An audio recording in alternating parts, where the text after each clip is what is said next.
Hello viewers, ভ্রমণপ্রেমী বাঙালিতে তোমাদের সকলকে স্বাগত জানাই। প্রতি বছরের ন্যায় এবছরও মহানায়ক উত্তম কুমারের ৪৪তম মৃত্যুবার্ষিকী উপলক্ষে পশ্চিমবঙ্গ সরকারের তথ্য এবং সংস্কৃতি দপ্তর একটি স্মরণ সভার আয়োজন করেছিলেন আলিপুর অঞ্চলের নবনির্মিত ধনধান্য অডিটোরিয়ামে। এই স্মরণ সভায় সাক্ষী থাকার জন্য আমরাও চলে এসেছিলাম এই অডিটোরিয়ামে।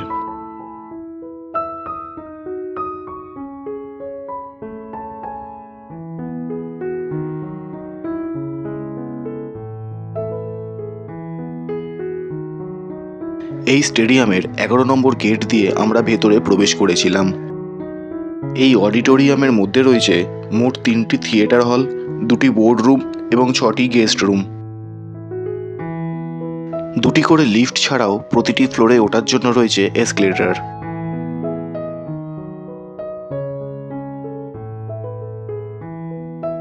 আমরা 3rd ফ্লোরে এসে ১ নম্বর গেট দিয়ে ঢুকে হলে প্রবেশ করেছিলাম। আমরা যখন এসেছিলাম তখন স্টেডিয়ামে খুব একটা বেশি ভিড় ছিল না, তাই স্টেজের সামনাসামনিই আমরা সিট পেয়ে গেছিলাম। এখানে ব্যালকনি আর রেয়ার সিট মিলিয়ে মোট ৩,০০০টি বসার সিট রয়েছে। মহানায়কের এই ৪৪তম মৃত্যুবার্ষিকী স্মরণ সভায় বহু মানুষ এখানে উপস্থিত ছিল। প্রতি বছরই সঙ্গীত এবং পুরস্কার বিতরণের মাধ্যমে মহানায়ককে সম্মান জানানো হয়। বাংলা সিনেমার স্বনামধর্ম সঙ্গীত শিল্পীরা এবং অভিনেতা অভিনেত্রীরা এই অনুষ্ঠানে উপস্থিত থাকেন।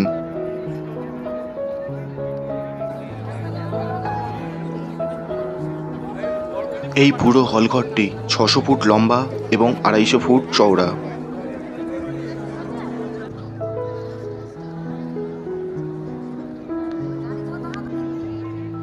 এই অডিটোরিয়ামটি একেবারেই নবনির্মিত।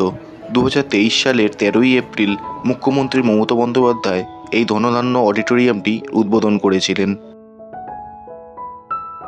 আমরা উপস্থিত হওয়ার পর দেখতে পেলাম বাংলা চলচ্চিত্রের বিশিষ্ট ব্যক্তিরা ধীরে ধীরে এখানে উপস্থিত হচ্ছেন।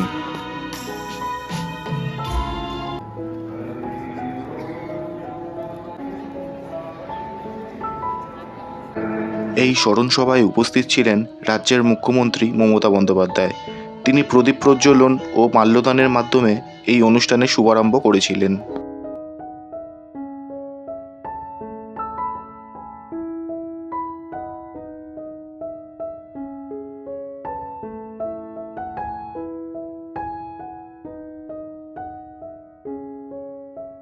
এই অনুষ্ঠান শুরু হয়েছিল বিশিষ্ট সঙ্গীত শিল্পীদের গানের মাধ্যমে।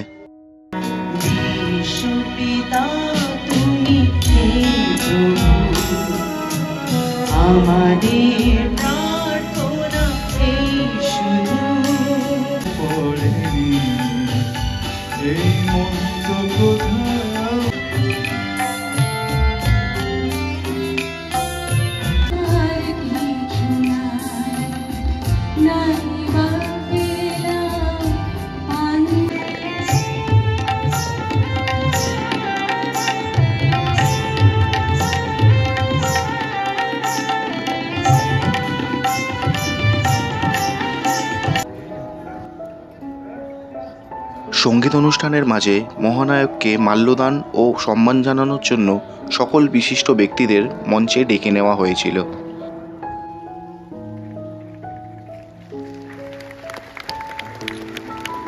এছাড়াও স্টেজে উপস্থিত ছিলেন মহানায়ক উত্তম কুমারের পরিবারের অনেক সদস্য। তারা একে একে মহানায়ককে মাল্যদান করেছিলেন।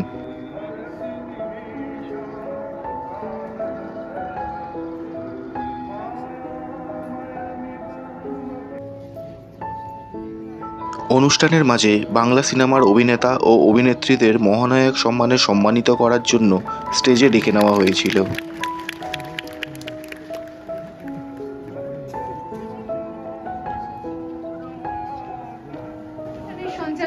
মুখ্যমন্ত্রীর হাত দিয়ে পুরস্কার গ্রহণ করলেন সম্মানীয় অভিনেতা অভিনেত্রীরা।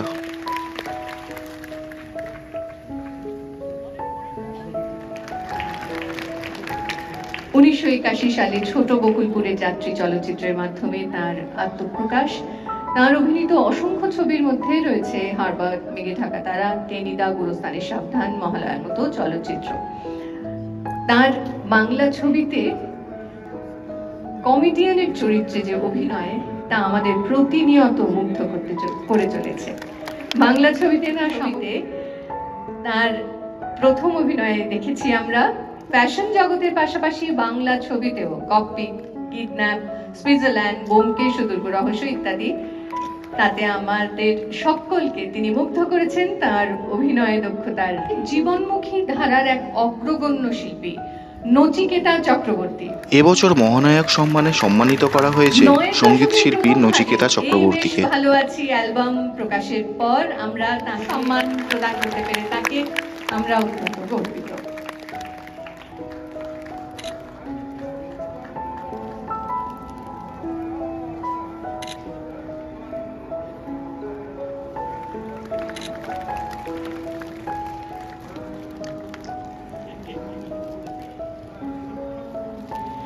এখন যাকে আমরা সম্মান জানাতে চলেছি তিনি আর কেউ নন, তিনি বিগত 40 বছরের বেশি সময় ধরে বাংলা চলচ্চিত্রের সগৌরবে বিরাজমান। 1983 সালে দুটি পাতা ছবিতে নায়কের ভূমিকায় তাঁর আত্মপ্রকাশ। তাঁর অভিনয় শৈলী মুগ্ধ করেছে আপামর চলচ্চিত্র প্রেমীকে এবং মুগ্ধ করে চলেছে অগণিত মানুষকে। চলচ্চিত্র শিল্পের প্রসার এবং উন্নয়নে তার কর্মদক্ষতা প্রশ্নাতীত। চলচ্চিত্র শিল্পে যুক্ত কলাকুশলীদের উন্নয়নেও তিনি সর্বাগ্রে এগিয়ে এসেছেন বারবার। তাকে পশ্চিমবঙ্গ সরকারের পক্ষ থেকে বাংলা চলচ্চিত্রে বিশেষ অবদানের জন্য এই সম্মান প্রদান করতে পেরে আমরা গর্বিত ও আনন্দিত। থিয়েটারে তার অভিনয়ের সূত্রপাত 2011 সালে প্রথম বড় পর্দায় আত্মপ্রকাশ। তার অভিনীত উল্লেখযোগ্য বাংলা ছবির মধ্যে রয়েছে অযোগ্য, রক্তবীজ, প্রধান, কাবেরী অন্তর্ধান প্রভৃতি। বাংলা চলচ্চিত্রে তার অবদানের স্বীকৃতি স্বরূপ অম্বরীশ ভট্টাচার্যকে বর্ষসেরা চলচ্চিত্র সম্মান প্রদান করতে পেরে আমরা আনন্দিত।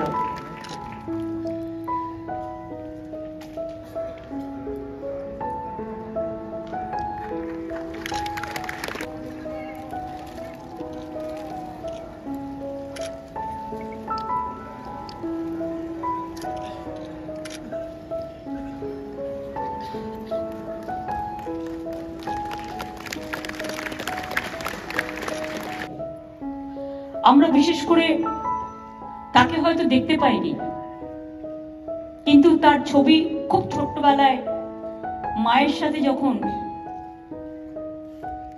তৃতীয় চতুর্থ ক্লাসে পড়ি দেখতে যেতাম, একটা দুটো মনেও পড়ে।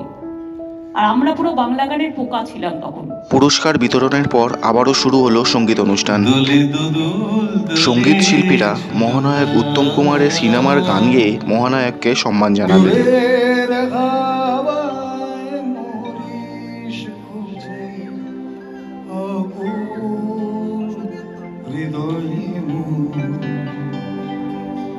কিসের তরে পিঁপড়ে পড়লে ও পিঁপড়ে নড়তে চড়তে পারে না, নড়তে চড়তে পারে না, গোলে মালে ওগো যৌবন বন্যা নীলায়িত রঙে কানায় কানায় তাকে ভরনা, এসো অনন্ত জগতের যত রূপনা বলি মেঘের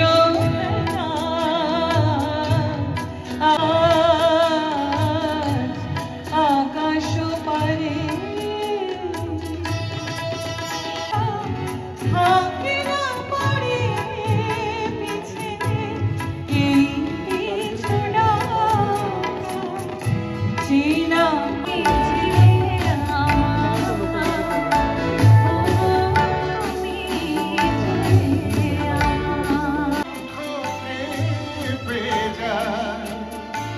তাই গান শোনাতে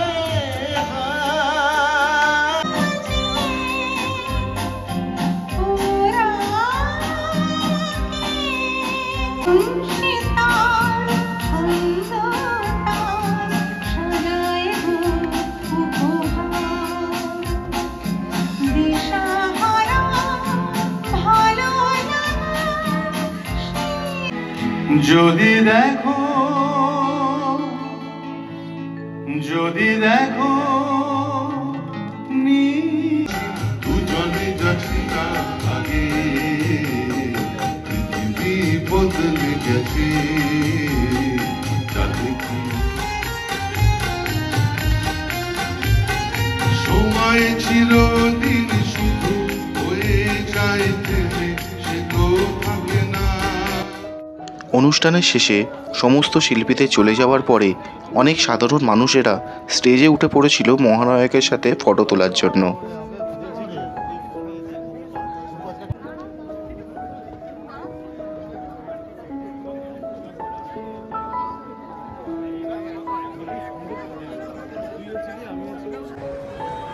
চলুন এবার একবার অডিটোরিয়ামের ভেতরটা ঘুরে আসা যাক।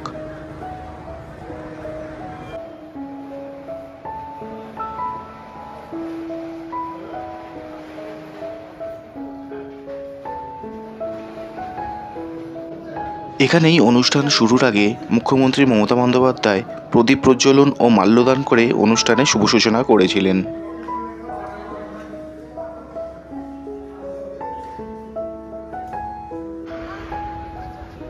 প্রখ্যাত কবি, নাট্যকার ও গীতিকার দ্বিজেন্দ্রলাল রায়ের সম্মানে এই অডিটোরিয়ামের নামকরণ করা হয়েছিল ধনধান্য। এর ভেতরে guest house, restaurant, cafeteria, VIP lounge, media lounge এবং একটি কনভেনশন সেন্টার রয়েছে।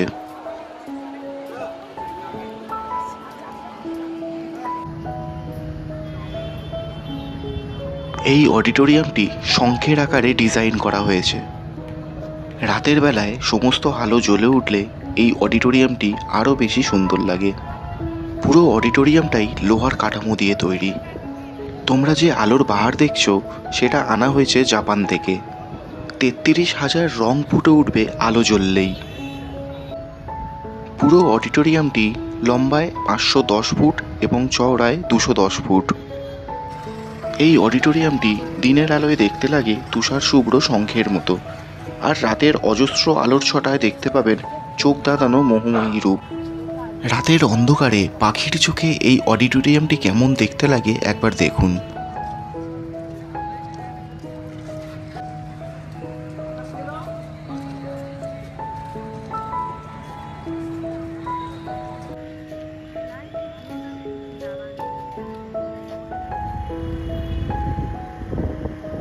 ভিডিওটা আজ এখানেই শেষ করলাম। তোমাদের মধ্যে কারা কারা মহানায়কের 44তম মৃত্যুবার্ষিকী স্মরণ সভায় এই অডিটোরিয়ামে উপস্থিত ছিলে অবশ্যই কমেন্ট করে জানাবে। ভিডিওটা ভালো লাগলে লাইক ও শেয়ার করবেন এবং চ্যানেলটি সাবস্ক্রাইব করতে ভুলবেন না। সাথে বেল বাটনটিও প্রেস করে নেবেন যাতে আমার কোনো নতুন ভিডিও এলে সবার আগে নোটিফিকেশনটা যেন আপনার কাছে এসে পৌঁছায়। খুব তাড়াতাড়ি ফিরছি আরও একটি নতুন ভিডিও নিয়ে। ততদিন সবাই ভালো থাকবেন এবং সুস্থ থাকবেন। ধন্যবাদ।